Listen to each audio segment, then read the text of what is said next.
जंगल जमी और जल ये तीनोटी आम जीवन रे बहुत एक अंगांगी भाव जड़ित आई तीनोटी जिनसर बहुत प्राधान्य थाए आम जीवन रे एवं आम जीवन रे नुह आम कम्युनिटी जीवन रे मध्य भली एक कम्युनिटी आज आम आसी पहुंचीचु डेंगाझरी रे जहाँकि नयागढ़ जिले में अवस्थित मु सुब्रश्री महांती आपण मन को स्वागत करुच्ची youth for water plus presence walk and talk आज एपिसोड रे आम संगे जड़े अच्छा निरा व्यक्तित्व जड़े एमती एक प्रतिभा निज जीवन सहित अनेक जीवन को प्रभावित कर अनेक कहानी को नहीं लेखि पारि आउ एक जगह आमर ओडिशा नुह ओडिशा बाहर नुह भारत बाहर मध्य से परिचित हो पारि आमर अति प्रिय शशि मौसी ना जे कि जीवन सहित ए कम्युनिटी जीवन को आधार करथिले ए डेंगाझरी जंगल को बंचई पारिथिले प्रकृत रे जो जैव विविधता रा संरक्षण एठी आपन को देखिया को मिलिबो बायोडायवर्सिटी कंजर्वेशन खाली बही रे पढिले हबनी कथा कहिले हबनी ताकू जदी हमें प्रैक्टिकल देखिया को चाहउछंती ए डेंगाझरी गां रे आसी देखि परिबे ताहार एक निच्छक छवि जे कि हम संगे आज हम एठी आस्थिला बेले चालुथिला बेले हठात तांको सहित भेटिथिलु से आमर डेंगाझरी जे शशि मौसी जे कि दीर्घ वर्ष पूर्वे स्वप्न देखिथिले से जैव विविधता को किभଳି भाबरे रक्षा करि परिबे किभଳି भाबे से जंगल को अन्य मानक पई एक उदाहरण सृष्टि करिवे से निजे तो उदाहरण सृष्टि करछंती ता सहित ए गां को मध्य रक्षा करि परछंती और जंगल को किभଳି भाबे सुरक्षा देई परिबा ता एक निच्छक उदाहरण आपन सामने रखिछंती चलंतु कथा हबा आज आम संगे थिबा शशि मौसी संगे मौसी नमस्कार नमस्कार केमती अच्छंती एमती जंगल आमे जंगल सुरक्षा करछु आगे जानिल आमे तो शाशुर बहु होइथलु आमे भी किछि जानि नथलु शाशुर बहु केबे हेलेन केबेठु बाहागर हला हेइटा कार मन रहउछि बहुत दिन हला बहुत दिन हे गेला पिला मन सब बड़ होई गेले हां पिला मोर पिला पिनी नाहांती मो धर्म करी गुटे पुओटे करछि धर्म करी हां बहुटा आछि पुओटे किंतु गांटा तो पूरा अपन को पिला हे जाइछंती हां जहाँ देखिले समस्त शशि मौसी बोली कहउचंती मार धा मौसी माओ मौसी भी हे कि समस्त को आगो को बढ़ेइचंती हां जेमिते आ जंगल भी मा हेइचंती हां हेतले जंगल कथा आपण जो पचारुछंती हेतले किछि मिलु न था भारी दुख कष्ट रे लोक माने जीवन धरिके रहितले के पोखरी खोलिबे के गो खोलिबो हां हेतले लोक माने एमिदी भारी कष्ट रे चलते पोखरी खोलिबे को खोलिबे चावल आनिकी भात रंधा खड़ा करिके खाइबे आइला सी अधराती आउ मांडिया करथलु कोहरी करथौ कांगू करथौ हेडा को आमे निज अनुभव करछु आगे निज अनुभव करिके आमे खाइछु बंचेबा माने जंगल को कोन हेतला जे अपन बंचेबा पई गोटे सेमितिया चिंता अपन को मन को आसिला बेले ए दा खती गोपीनाथपुर भंजनगर एराक ध्वस्त करिके काठ हानिकी नेले आम मन संभाळिला ने जियो आगे हां मन संभाळिला चालो दिबा आमे छिड़ा हालु आघरे 50टा हळ हैला 50टा हळ जतले आघरे आके छिड़ा हाकी हाडे आसु जदी जाकी आघरे छिड़ा हालु आ कटरी धरिके छिड़ा हालु टांगिया धरि कटरी आ ठंगा धरिके छिड़ा हालु समस्ते जाकी छिड़ा हालु महिला माने समस्ते जाकी छिड़ा हालु गां जाको महिला माने जाकी छिड़ा हालु फिटेइबो ना नाही कहले आमे फिटेइबोनी काई फिटेइबोनी आम जंगल तमे काई काठ चोरी करि नलो हम पढिनने आमे जाई थांतु तमे आसी काई जंगल रे काठ नलो हां अन इच्छा रे किंतु कहि कि पुरुष बो करी घुत हाडे पुरुष बो कहलु घुत हाडे पछाडे घुचै कि रखि देलु समस्त कि पछाडे घुचै कि रखि देलु रखि जाकी छेड़ालु आ अलबत फिट हळ फिट समस्त हळ फिटेबी कथा मानि कि समस्त हळ फिटेले सेते बळे गां रो बहु थिले किंतु जो जंगल बंचेबा पई जते बळे प्रथमे चेष्टा कले बा प्रथमे अन्य महिला मानन को एकजुट कले सेते बळे किछि आपन को जगह रे सेंती बाधा आसीनी गां रो बहु घरु बाहर को बाहरिबे केमती भाबरे आसीबा परा जे जो जंगल धस्म कर देले आम मन रहिलानी चलो जिबा आबू तो सेते बळे भी आपन हां चलो जिबा बली जेंती कहला हो चलो समस्त ठंगा कंडा नखा कटु आसी कि तांको सहित युद्ध बिंध कलु ଶୁଦ୍ଧ ବିନ୍ଧ କରିକି ସବୁ ହଳ ଫିଟେଇ ଦେଲେ। ହଳ ଫିଟେଇ ଦେଇକି ହଳ ଫିଟେଇକି ନେଇ ଗଲେ। କାଠ ଯୋଉ ହାଣିଥିଲେ କାଠ ଏଇଟା ଆମର ଫାଷ୍ଟ କଥା।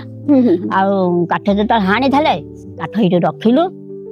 ଗିରି ବାବୁ ଥିଲେ, ଗିରି ବାବୁ ଆସିଲେ, ଲେଖା ଆସିଲେ, ସମସ୍ତେ ଆସିକି ଅରିଗିତ ସାହୁ ଆସିଲେ। ପ୍ରଥମେ ଯେତେବେଳେ ଆପଣ ଯେମିତି ବହୁଥିଲେ ଅନ୍ୟ ମହିଳା ମାନେ ବି ବହୁଥିଲେ, ସେତେବେଳେ ତାଙ୍କୁ କିଭଳି ଭାବରେ ଏକଜୁଟ କେମିତି କରିପାରିଲେ? ଭଉଜା ବସିକି ଏକଜୁଟ କଲୁ ଆଉ ସମସ୍ତେ ବସିକି ଏକଜୁଟ କଲୁ ଆଉ ଗୁଜର ନାଇଁ ତ ଚୋରି ହାରି ଯାଉଛି ହେରି ନେଇଯାଉଛି ହାଣିକି ଆମେ ଚାଲୁ ଯିବା ଜଗିବାକୁ। ତ ଯୋଉ ଜଙ୍ଗଲ ଜଗିବାର କଥା କହୁଛନ୍ତି, ତ ଜଗିବା ମାନେ କେମିତି ଭାବରେ ଜଗିଲେ? ଦିନ ରାତି ପୁରା ଦିନ ରାତି ନାହିଁ, ତା ଦିନ ବେଳେ ଯିବୁ 6ଟା ବସିକି ଯିବୁ, ଆସିବୁ 1 2ଟା ବସିକି ଆସିବୁ ଘରକୁ। ଏମିତି ଭାଗ ଭାଗ କରିଦେଇଥାନ୍ତି ପାଳି, ୟାର ଏବେ ପାଳି ମୋର ଆଜି ଯଦି ପାଳି ହେଲା ତାର ସେ କାଲି ପାଳି ହବ, ସେ ଜଗିବାକୁ ଯିବ। 4 ଜଣ ଲେଖା ପାଳି, ଆଉ କଣ 4 ଜଣ ଲେଖା ପାଳି। ମୋର ଆଜି ପାଳି ହେଲା, ତାର ହବ କାଲି ପାଳି। ସେ ଏମିତି ଯିବ। ଗୋଟେ ଠେଙ୍ଗାଟେ ତ ରଖିଛୁ, ଆପଣ ଠେଙ୍ଗାଟେ ରଖିଛୁ, ଏ ଠେଙ୍ଗା ଧରିକି ଆମେ ଯିବୁ ଜଗିବୁ। ଜଗିକି ସେଠୁ ଦେଖିବୁ ଆଉ ଯଦି କାଠ ମୁଠା ଗୁଡାକ ଆସିବେ କାଠ ହାଣି ଜବରଦସ୍ତରେ ଠେଙ୍ଗାଟାକୁ ଧରିକି ଯିବୁ। ଠେଙ୍ଗା ଏଇଠୁ କହିବୁ କି ଆଉ କାଠ ନିଅନ୍ତୁ କି ବାଉଁଶ ନିଅନ୍ତୁ, ଦିଅ କଟୁରୀ ଦିଅ କି ଟାଙ୍ଗିଆ ଦିଅ, ସେ ଜବରଦସ୍ତରେ ଦେବେ। ଜବରଦସ୍ତରେ ଦେବେ, କଟୁରୀ ଟାଙ୍ଗିଆ ଛଡେଇବୁ, ଧରିକି ଆସିବୁ। ଆଉ ନହେଲେ ପଇସା ଦିଅନ୍ତୁ। ଆଉ କଣ ମାଉସୀ ସେତେବେଳେ ଡର ଲାଗୁନି? ନାଇଁ ନାଇଁ, ଡର ନାଇଁ। ମାନେ ଛାତି ଜମା କରିକି ଜଙ୍ଗଲ ଜଙ୍ଗଲ ତ ଆମେ ବଞ୍ଚେଇବା, ଛାତି ଜମା କରିକି ଯାଇକି ତାଙ୍କ ସାଥିରେ ଛିଡା ହବୁ, କଥାବାର୍ତ୍ତା କରିବୁ। ଯୋଉ ଜଙ୍ଗଲ ବଞ୍ଚେଇବେ ମାନେ କାହିଁକି ବଞ୍ଚେଇବେ? ଜଙ୍ଗଲ କାହିଁକି ବଞ୍ଚେଇବେ? ଆମକୁ ତ କାଠ ବାଉଁଶ ମିଳିଲା ନାହିଁ, କି ନଈ ଫଇ କିଛି ମିଳିଲା ନାହିଁ। ଆଉ ଘର କେମିତି ଘର କରିବୁ, କେମିତି ଘର ଛପର କରିବୁ କେମିତି? ସେ ଜଙ୍ଗଲ ହେଲା ଆମର ଜୀବନ, ଜାଣିଲ। ଜଙ୍ଗଲ ଥିଲେ ସବୁ ଅଛି। ପବନ ହବ ନା ନାଇଁ, ମେଘ ବରସିବ ନା ନାଇଁ, ମେଘ ବରସିବ, ପବନ ହବ। ଆଉ ଜଙ୍ଗଲ ହେଲା ଆମର ଜୀବନ। ତାପରେ ସେ ଜଙ୍ଗଲରେ ଆଉ କଣ ସବୁ ଆପଣ ଯେତେବେଳେ ବଞ୍ଚେଇଲେ, ଲୋକମାନଙ୍କ ଠାରୁ ଜଙ୍ଗଲକୁ ବଞ୍ଚେଇଲେ, ସେ ଜଙ୍ଗଲରେ କଣ ସବୁ ଆପଣ କଣ ଲାଭ ପାଆନ୍ତି? ସେ ଜଙ୍ଗଲ ଲାଭ ବୋଲେ କଣ, ଟୁଙ୍ଗା କଡୁଆ, ଆମ ତା ପାଣି ଆଳୁ, ଆଉ ସବୁ ତ ପାଇବୁ। ଆଉ କଣ, ଟୁଙ୍ଗା କଡୁଆ ଖୋଳିକି ଆଣିବୁ, ଆଉ ତା କାଠ ଡଙ୍ଗା ଆଣିବୁ। ସବୁ ଜଙ୍ଗଲରେ କଣ ନାହିଁ, ସବୁ ଅଛି। ମହୁ ଅଛି, ଆଉ ଗୋରାଣ୍ଡି ଅଛି, ହରିଆ ଅଛି, ଆଉ ଭାଲୁ ଅଛନ୍ତି, ଝିକ ଅଛନ୍ତି, ବୟଳ ଅଛନ୍ତି, ସବୁ ଅଛନ୍ତି ଜଙ୍ଗଲରେ, ସବୁ ଅଛନ୍ତି। ମୟୂର ଅଛନ୍ତି। ସେଇଠି ଆଉ ଯୋଉ ଗଛ ସହିତ ଯେତେବେଳେ ଗଛରୁ ମଞ୍ଜି ପଡେ, ଆପଣ ବି ତା ଦେହରୁ ତୋଳିକି ସେଇ ମଞ୍ଜିକୁ ପୁଣି ନୂଆ ଗଛ ସୃଷ୍ଟି କରନ୍ତି। ସେ ବିଷୟରେ କଣ କହିବେ? ଆମେ ଶୁଣିଛୁ କି ଆପଣ ଯୋଉ ଶିଆଳି ନଟାର ଶିଆଳି ଗଛ ଯୋଉ ତାର ମଞ୍ଜିକୁ ଗୋଟେ ତୋଳନ୍ତି, ଆଉ ଶିଆଳି ଉତ୍ସବ ଆପଣ ଗୋଟେ ଶିଆଳି ଉତ୍ସବ ବି ଆମେ କରିଛୁ। ଶିଆଳି ଉତ୍ସବ ଆମର ଗୋଟେ ଝର ଦେବୀ ଅଛନ୍ତି ବୋଲିକି ପୂଜା, ସେଠି ଯାଇକି ଆମେ ତା ଝର ଦେବୀ ଯାଇକି ପୂଜା କରିବୁ। ପାଣି ଆସିବ, ଏବେ ସେ ନଦୀରେ ସେ ଏଇଠୁ ଆସୁଛି ପାଣି, ଆମେ ଗାଁରେ ଖାଉଛୁ। ତ ସେଇ ଯୋଉ ମଞ୍ଜି ତୋଳନ୍ତି କୋଉ ମାସରେ ତୋଳନ୍ତି? ଆପଣ କଣ ତାକୁ ବୈଶାଖ ଜ୍ୟେଷ୍ଠ ମାସରେ ତୋଳନ୍ତି? ପୁରୁଷ ମାନଙ୍କର ଆପଣଙ୍କର କେମିତି ସପୋର୍ଟ ଥିଲା ଆପଣଙ୍କୁ? ପୁରୁଷ ମାନଙ୍କର ଯୋଉ ଗାଁରେ ପୁରୁଷ ମାନେ ଥିଲେ, ସେମାନେ କଣ ସପୋର୍ଟ କରିଥିଲେ ମହିଳା ମାନଙ୍କୁ? ନାଇଁ ତ ସପୋର୍ଟ ନାହିଁ, ଖୁସି ହେଇକି ଆଉ ଖୁସି ହେଇକି ଆଉ ବସେଇକି ମଉଜା ବସେଇକି ଖୁସି ହେଇକି ଯାଇକି ଅନୁରୂପ ମାଇଝିଅ ଏଇ ତା ପୁଅ ମାନେ ଝିଅ ମାନଙ୍କୁ ଚାଲ ଯିବା ଜଙ୍ଗଲ ଦେଖି। ପୁଅ ମାନଙ୍କୁ କହୁଛି ଚାଲ, କିଏ ହବ ମଉସା, କିଏ ହବ ପଇସା, କିଏ ମାଉସୀ ହବ, କିଏ ମଉସା ହବ, ଶୁଣିକି ଯାଇକି ଜଙ୍ଗଲ ଜଗିଲୁ। ଆଉ କଣ, ସେବେଠାରୁ ଜଗିଛନ୍ତି ଆଜି ପର୍ଯ୍ୟନ୍ତ। ଆମ ଏ ଜୀବ ଥିଲା ତାକ ଆମେ ମରି ହସି ଯିବୁ, ଆମ ପିଲାମାନେ ଜଗିବେ, ଆମ ପିଲାମାନେ ଜଗିବେ। ଆମେ ତ ଜଗିଛୁ, ପିଲାମାନେ କାହିଁକି ନ ଜଗିବେ? ପିଲାମାନେ ଜଗୁଛନ୍ତି, ଯୋଉ ୟୁଥ ମାନେ, ଯୋଉ ଯୁବ ଗୋଷ୍ଠୀ ମାନେ, ଆପଣ ମାନଙ୍କର ପିଲାମାନେ, ତାଙ୍କ ପିଲାମାନେ ସବୁ ପିଲାମାନେ ସେ ଜଗିବେ, ଜଗୁଛନ୍ତି। ସେଇ ଯୋଉ ଜଗିବାର, ସେମାନଙ୍କୁ ଯେତେବେଳେ କିଭଳି ଭାବରେ ଆପଣ ତାଙ୍କୁ ପ୍ରେରଣା ଦେଇ ପାରିଲେ? ଆମେ କହିଛୁ ପିଲାମାନଙ୍କୁ, କହୁଛୁ ପିଲେ ଆମେ ନିଜେ ଜଙ୍ଗଲ ଜଗିଛୁ, ଆପଣ ପିଲେ ସେମିତି ଜଙ୍ଗଲ ଜଗିବେ। ଯୋଉ ଯୁବକ ଯୁବତୀ କଣ ଆପଣଙ୍କ କଥା ଶୁଣୁଛନ୍ତି? ଶୁଣୁଛନ୍ତି। ଆପଣଙ୍କୁ ଆଜି ବହୁତ ଯୁବକ ଆପଣଙ୍କୁ ଶୁଣୁଛନ୍ତି, ବହୁତ ଯୁବଗୋଷ୍ଠୀ ଆଜି ଆପଣଙ୍କୁ ଶୁଣୁଛନ୍ତି, ଦେଖୁଛନ୍ତି, ତାଙ୍କୁ କଣ କହିବେ କାହିଁକି ସେମାନେ ଜଙ୍ଗଲକୁ ରକ୍ଷା କରିବା କଥା? ଆଉ ରକ୍ଷା କରିବେ ନା କଣ, ଜୀବନଟା କହତେନି ଜଙ୍ଗଲଟା ହେଲା ଆମର ହଁ ହଁ ହଁ ସମ୍ପତ୍ତି। ନିଶ୍ଚିତ ଭାବରେ ଆମେ ତାକୁ ଜଳ ଜଙ୍ଗଲ ଜମି ହଁ। ଏଇ ତିନିଟାକୁ ନିଶ୍ଚିତ ବଞ୍ଚେଇବା କଥା। ହଁ ବଞ୍ଚେଇବା କଥା। ହଁ ଆମ ଯୁବଗୋଷ୍ଠୀ ଆମକୁ ଆଜି ଶୁଣୁଛନ୍ତି ତାଙ୍କୁ କଣ କହିବେ ବା ଆପଣଙ୍କୁ ଦେଖୁଛନ୍ତି ତାଙ୍କୁ କଣ କହିବେ? ଏବେ 6 ଜଣଙ୍କୁ ମିଳିଛି ଜଙ୍ଗଲ ପଟା। ହୁଁ ହୁଁ ହୁଁ ହଁ ଏଇ ଡେଙ୍ଗା ଝରିରେ ହଁ ହଁ ଏଇ ଡେଙ୍ଗା ଝରିରେ 6 ଜଣଙ୍କୁ ମିଳିଛି ଜଙ୍ଗଲ ପଟା ହେଲା। ଜଙ୍ଗଲ ପଟା 6 ଜଣଙ୍କୁ ମିଳିଛି ଜଙ୍ଗଲ ଜଗିଆ ହାତୁ 6 ଜଣଙ୍କୁ ଏଇ ବସୁନ୍ଧରା ଗ୍ରହଣ କରି। ତ ଆପଣଙ୍କୁ କିଛି ସରକାରୀ ପ୍ରୋତ୍ସାହନ ମିଳିଲା ଯେତେବେଳେ ଆପଣ ଆଗକୁ ସେ ଜଙ୍ଗଲ ରକ୍ଷା ପାଇଁ ନିଜେ ଆଗେଇ ଆସିଲେ, ନିଜ ସହିତ ଗାଁର ଅନ୍ୟ ମହିଳା ମାନଙ୍କୁ ମଧ୍ୟ ସାଙ୍ଗରେ ନେଲେ, ତ ସେତେବେଳେ କଣ ରହିଲା ଆପଣଙ୍କୁ କିଛି ସେମିତିଆ କାହାର ପ୍ରୋତ୍ସାହନ ମିଳିଲା? କଣ ଆଉ ଏଇଠି ତ ଆଉ ଯୁଆଡେ କରି ପ୍ରାଇଜ ଯୁଆଡେ କରି ପ୍ରାଇଜ ମିଳିଲା। ବହୁତ ଆୱାର୍ଡ ମିଳିଛି ସେ ଆୱାର୍ଡ ପାଇକି ଆପଣ ଖୁସି? ହଁ। ତ ଯୋଉ ଗୋଟେ ଜଙ୍ଗଲ ବଞ୍ଚେଇବା ପାଇଁ ଆପଣଙ୍କୁ ଯୋଉ ଆୱାର୍ଡ ମିଳିଛି ଆଉ ଆପଣ ଯୋଉ ଆୱାର୍ଡ ଦେଇଛନ୍ତି ଲୋକମାନଙ୍କୁ ଯୋଉ ଖୁସି କରେଇଛନ୍ତି ତା ପାଇଁ କଣ କହିବେ? କଣ କହିବେ ସେମାନଙ୍କ ପାଇଁ? ସେଇ ଯୋଉ ଆଗାମୀ ପିଢି ପାଇଁ ଉଦାହରଣ ସୃଷ୍ଟି କରିଛନ୍ତି, କଣ କହିବେ ସେମାନଙ୍କୁ? ସେଇମାନେ କରିବେ କଣ, ମୁଁ ତ କହିଲ ଆମେ ତିନି ଜଙ୍ଗଲ ଜଗିଛୁ, ଲୋକ ଗାଁ ମାନଙ୍କର ସେ ଜଗି ନାହାନ୍ତି। ଏଇ ମୁଣ୍ଡୁରାରି ହେଲା, ଉଦଳମରି ହେଲା, ଆଉ ପୁରା ସାହି ହେଲା, ଏଗୁଡାକ ଜଙ୍ଗଲ ଆମ ଦେଖୁ ଆମେ ଯେମିତି ଜଙ୍ଗଲ ଜଗିଲୁ ସେମିତି ଜଙ୍ଗଲ ସୁରକ୍ଷା କଲେ ଜଗରକା କରୁଛନ୍ତି। ଆଉ କଣ ପୁରୁଷ ଜଗିଥିଲେ ତାଙ୍କର ନିଜେ ସେ ଛିଡା ହେଇକି ଜଙ୍ଗଲ ଜଗିଲେ। ଆପଣ ନିଜେ ସେଇ ଯୋଉ ରିଭଲ୍ୟୁସନ ଯୋଉ ଗୋଟେ ପରିବର୍ତ୍ତନ ଆଣିବାର ଆରମ୍ଭ କରିଥିଲେ, ତାପରେ ଧୀରେ ଧୀରେ ତା ଦେହରେ ସମସ୍ତଙ୍କୁ ସାମିଲ କରୁଛନ୍ତି, ଗାଁର ପିଲାମାନଙ୍କୁ ସାମିଲ କଲେ, ପୁଣି ବଡ ଲୋକଙ୍କୁ ସାମିଲ କଲେ, ସମସ୍ତଙ୍କୁ ସାମିଲ କରି ଧୀରେ ଧୀରେ ଆଜି ସେଇଥିରେ ସଫଳ ହେଇଛନ୍ତି। ତ ନିଜେ ସେଇ ଯୋଉ ମଞ୍ଜି ବି ଆଜିକା ଦିନରେ ଆପଣ ମଞ୍ଜି ସଂଗ୍ରହ କରୁଛନ୍ତି, ତାକୁ ମଞ୍ଜି ବଲ ବନଉଛନ୍ତି, ତାପରେ ଯୋଉଠି ଆପଣଙ୍କର ଶିଆଳି ଉତ୍ସବ ହଉଛି ସେଇଠି ସେମାନଙ୍କୁ ଦଉଛନ୍ତି। ପ୍ରତ୍ୟେକ ଗାଁରେ ଗୋଟେ ଗୋଟେ ଶିଆଳି ଉତ୍ସବ ହଉଥାଏ, ସେଇଥିରେ ଆପଣ ତାଙ୍କୁ ଦଉଥାନ୍ତି। ଆଉ ଅନ୍ୟ ଗାଁରେ ହବ ମାନେ ଆପଣ ସେଇଟା ଭାବିଲେ କି କେବଳ ଆମ ଗାଁରେ କାହିଁକି ଜଙ୍ଗଲ ସୃଷ୍ଟି ହବ, ଅନ୍ୟ ଗାଁରେ ବି ହଉ। ଆମେ ସେଇଆ ଭାବିଲୁ, ଆମ ଗାଁରେ ହବନି ବୋଲି ଆମେ କହିବୁନି, ସମସ୍ତେ ଗାଁରେ ନା, ଆଉ ସମସ୍ତେ ଜଙ୍ଗଲ ଜଗି ଯଦି ସମସ୍ତେ ଗାଁରେ ହବ ନା। ଆଉ ସବୁ ଗାଁରେ ପ୍ରତ୍ୟେକ ବର୍ଷ ଗୋଟେ ଶିଆଳି ଉତ୍ସବ ହଉଛି।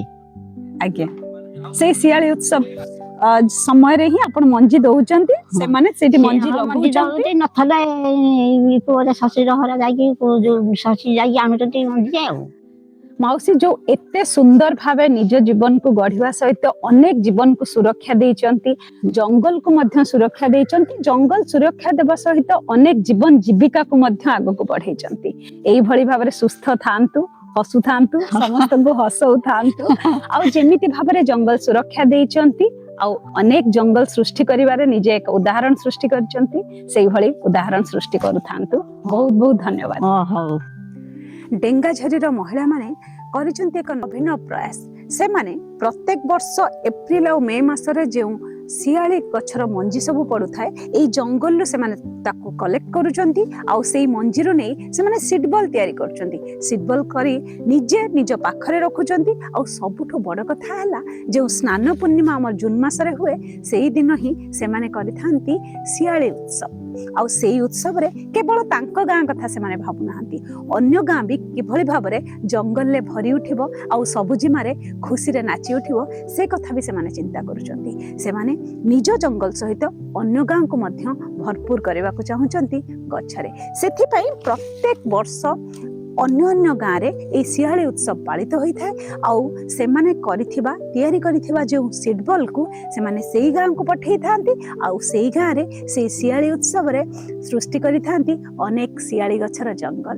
ଯେଭଳି ଭାବରେ ଆପଣ ଏଇ ଶିଆଳି ନଟାକୁ ଦେଖୁଛନ୍ତି, ଆଉ ଏଇ ଗଛରେ ଜଙ୍ଗଲ କିପରି ଭାବରେ ଭର୍ତ୍ତି ଅଛି, ସେମାନେ ମଧ୍ୟ ସୃଷ୍ଟି କରୁଛନ୍ତି ଏକ ନୂଆ ନୂଆ ଉଦାହରଣ। ଏହା ଆମ ପାଇଁ ଏକ ନୂତନ କଥା ନୁହେଁ କି?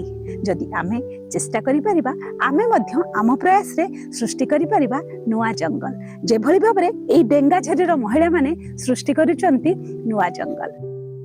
ଆଜିର ଏପିସୋଡରେ ଆମ ସାଙ୍ଗେ ଅତିଥି ଥିଲେ ଶଶୀ ମାଉସୀ, ଯିଏକି এই ଡେଙ୍ଗାଛେରି ଜଙ୍ଗଲକୁ ରକ୍ଷା କରିବାରେ ତାଙ୍କର ଭୂମିକା ନିଆରା। ସେ କେବଳ ନୁହଁ, ଏଇ ଅଞ୍ଚଳର ଏଇ ଡେଙ୍ଗାଛେରି ଗାଁର ସବୁ ମହିଳାମାନେ ନିଜ ପ୍ରଚେଷ୍ଟାରେ ଏଇ ଜଙ୍ଗଲର ସୁରକ୍ଷା କରିଛନ୍ତି। ଯଦି ଆପଣ ନିଛକ ଜଙ୍ଗଲ ସୁରକ୍ଷାର ଏକ ଉଦାହରଣ ଦେଖିବାକୁ ଚାହୁଁଛନ୍ତି, ତାହେଲେ ଏଇ ଡେଙ୍ଗାଛେରି ଜଙ୍ଗଲକୁ ଦେଖନ୍ତୁ। ଏହାର ପାର୍ଶ୍ୱବର୍ତ୍ତୀ ଜୀବନ ଜୀବିକା ସହିତ ଯୋଡ଼ି ରହିଛି ଅନେକର କାହାଣୀ ମଧ୍ୟ। ଯେମିତି ଶଶୀ ମାଉସୀ, ତାର ସେଇ ବହୁବେଳରୁ ନେଇ ବର୍ତ୍ତମାନ ଶାଶୁ ହେଲାଣି ପଛେ, କିନ୍ତୁ ସେ ତାର ପ୍ରୟାସ ଜାରି ରଖିଛି ଜଙ୍ଗଲ ପାଇଁ ଆଉ ଜୀବନ ଜୀବିକା ପାଇଁ। ଆପଣ ମଧ୍ୟ ସଜାଗ ହୁଅନ୍ତୁ, ସଚେତନ ହୁଅନ୍ତୁ। এই ୟୁଥ୍ ଫର୍ ୱାଟର ପ୍ଲସ୍ ଦ୍ୱାରା ଯେଉଁ ୱାକ୍ ଆଣ୍ଡ ଟକ୍ ଚାଲିଛି, ଆଜିର ଯେଉଁ ଅତିଥିଙ୍କର ନିଆରା କାହାଣୀ ଥିଲା, ଆପଣ ମଧ୍ୟ ସେଥିରେ ସାମିଲ ହୁଅନ୍ତୁ। ସେମାନେ ଯେମିତି ସିଟ୍ ବଲ୍ ତିଆରି କରୁଛନ୍ତି, ସେମାନେ ଯେମିତି ଜଙ୍ଗଲ ସୁରକ୍ଷା ପାଇଁ ପଦକ୍ଷେପ ନେଉଛନ୍ତି, ଆପଣ ମଧ୍ୟ ନିଅନ୍ତୁ ଆଉ ନୂଆ ନୂଆ ଜଙ୍ଗଲ ସୃଷ୍ଟି କରିବାରେ ସହାୟକ ହୁଅନ୍ତୁ। ମୋତେ ବିଦାୟ ଦିଅନ୍ତୁ। ପୁଣି ଆଉ ଜଣେ ଅତିଥିଙ୍କ ସହିତ କଥା ହେବା ଆଗାମୀ ଅଧ୍ୟାୟରେ। ନମସ୍କାର।